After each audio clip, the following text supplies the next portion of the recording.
कक्षा अष्टमी विषय संस्कृत कारक प्रकरण। मेरे भैया बहनों, कारक प्रकरण, कारक यानी विभक्ति, यानी कि विभक्ति वैसे तो 7 विभक्ति होती है।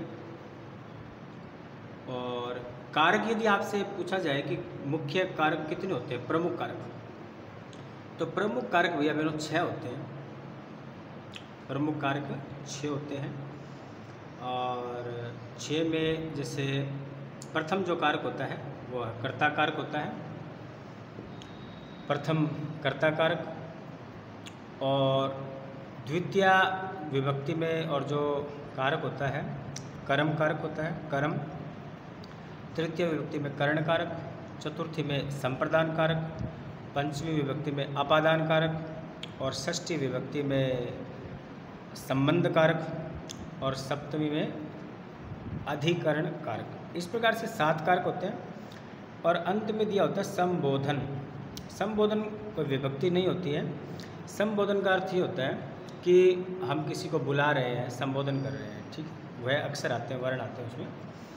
अब ध्यान दीजिएगा, कुल कारक कितने होते हैं? प्रमुख रूप से 6 होते हैं और वैसे 7 होते हैं। अब आपको मैं राम शब्द के माध्यम से और आपको बताना चाहूँगा कि किस प्रकार से विभक्ति और हमें बतानी होती है, कारकों को बताना होता है। अगर मान लो भैया बहनों, जैसे लिखा है रामः, ऐसे कुछ भी आ जाए, बालकः, छात्रः, अश्वः, सिंह है, ऐसे कुछ भी आएगा तो उसमें क्या होती है? प्रथमा विभक्ति। रामम ऐसे आ जाए, ग्रामम, अश्वम, छात्रम, बालकम, तो विभक्ति कौन सी होगी? द्वितीय। और राम आएगा तो कारक कौन सा हो जाएगा? कर्ता कारक। और द्वितीय विभक्ति में कारक कौन सा होगा? कर्म कारक। रामेण मैंने राम के द्वारा, बालकेन बालक के द्वारा। ऐसे हम कोई भी शब्द आएगा तो हम बता सकते हैं कि उसमें तृतीय विभक्ति है और कर्ण कारक है।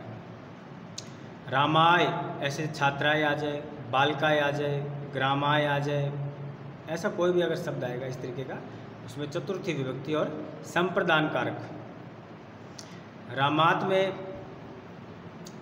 ऐसे बालकात, वृक्षात, ग्रामात, नगरात, ऐसे कोई भी शब्द आएंगे तो उसमें पंचमी विभक्ति होगी। और अपादान कारक होगा। अपादान कारक का मतलब ये होता है कि जब कोई किसी से अलग हो रही हो, जैसे वृक्षात पत्राणि पतन्ति, वृक्ष से पत्ते गिर रहे हैं, अलग होने पर ये पंचमी विभक्ति लगती है। रामस्य, रामस्य में षष्ठी विभक्ति का लगता है। जैसे लक्ष्मण रामस्य भ्राता अस्ति, लक्ष्मण राम के भाई हैं। संबंध बताना हो तो वहाँ पे षष्ठी विभक्ति लगती है। रामे यानी राम में, सप्तमी विभक्ति का मतलब में, राम में। और कारक कौन सा हो जाएगा? अधिकरण कारक होगा। मैंने आपको राम शब्द रूप इसलिए बताया है कि ये अकारांत पुल्लिंग शब्द है। ऐसे जितने भी शब्द आएंगे किताब में, कहीं पर भी पुस्तक में आएंगे, इन शब्दों को आधार मान करके हम उनमें विभक्तियाँ बता सकते हैं कि इसमें कौन सी विभक्ति आएगी। अब नीचे, अब आपको ये द्विवचन के उदाहरण है।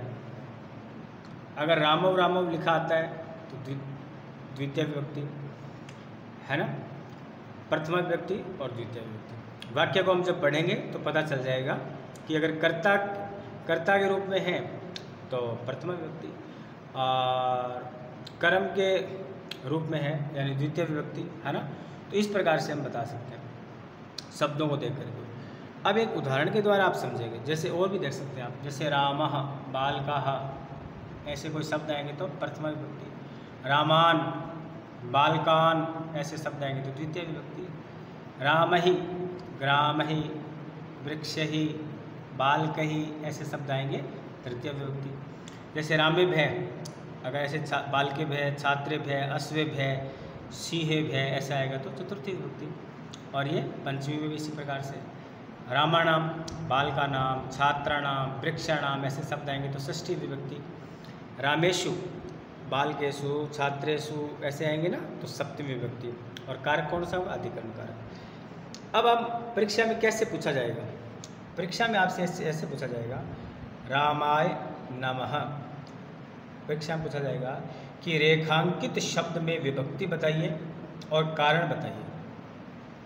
ऊपर लिखा हुआ है उपपद विभक्ति। यह उपपद विभक्ति क्या होती है? यानी कि पद पर आधारित विभक्ति, यानी पद को आधार मान करके जो विभक्ति लगाई जाती है उसे उपपद विभक्ति बोलते हैं। अब वो कैसे है? पद पर आधारित कैसे? जैसे रामायण नमः में पद है नमः, ध्यान दीजिएगा, नमः क्या है? पद है। इस पद पर आश्रित क्या है? हमारा राम है। तो नमः के योग में हमने चतुर्थी विभक्ति लगाई है। अब यहाँ पे बालकाय, रामाय कोई भी आता है तो हमें पता चल जाएगा कि नमः के कारण, यानी पद पर आश्रित होने के कारण, नमः पद पर आश्रित होने के कारण राम में चतुर्थी विभक्ति लगी है। ऐसे एक उदाहरण और देंगे, ग्रामम परितः वृक्षाः सन्ति। परितः जो है एक पद है, इस पद पे ग्राम आश्रित है, यानी चारों ओर, यानी किसके चारों ओर? परितः मतलब चारों ओर, तो हमें ध्यान में आएगा गांव के चारों ओर। तो परितः के कारण ग्राम में द्वितीय विभक्ति लगी है।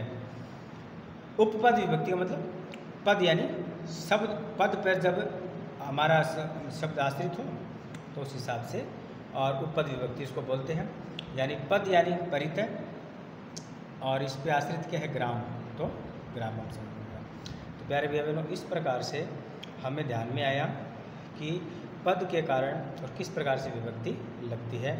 अब आप अपनी जो पाठ्य पुस्तक है उस पाठ्य पुस्तक में कारक प्रकरण दे रखा है, उसको हम ध्यान से पढ़ेंगे और उदाहरणों को पढ़ेंगे तो हमें ध्यान में आएगा कि किस प्रकार से और विभक्तियों का प्रयोग होता है। और कारक प्रकरणम, इसको और हम अगली वीडियो में हम और विस्तार से पढ़ेंगे। तो अभी एक बार हम जितना आज करवाया है, आज हमने आपको राम शब्द रूप के माध्यम से ये बताया है कि ये जो विभक्ति है किस प्रकार से और लगती है। राम शब्द रूप हम स्मरण करेंगे, कॉपी में लिखेंगे, इसको याद करके आप इसके अनुसार हम बालक का बनाएंगे। जैसे राम है रामो रामा, ऐसे बालक है बालकौ बालकः, तो उसमें फिर हम विभक्ति लगाएंगे तो हमें पता चल जाएगा कि जिस प्रकार से रामात, ध्यान दीजिएगा, जिस प्रकार से रामात में पंचमी विभक्ति है ऐसे बालकात में पंचमी विभक्ति है। अब मैं आपसे कुछ प्रश्न करूं तो आप उत्तर दे सकते हैं। मैं आपसे ये कहूं कि भाई रामानाम, ध्यान दीजिएगा, रामानाम में कौन सी विभक्ति है? रामानाम में, तो आपका उत्तर आएगा रामानाम में षष्ठी विभक्ति है। फिर मैं आपसे पूछूं कि अश्वेसु, अश्वेसु यानी कि घोड़े का कह रहा हूँ कि अश्वेसु में कौन सी है? तो आपको रामेशु के आधार पे पता लग जाएगा कि सप्तमी विभक्ति है और अधिकरण कारक है।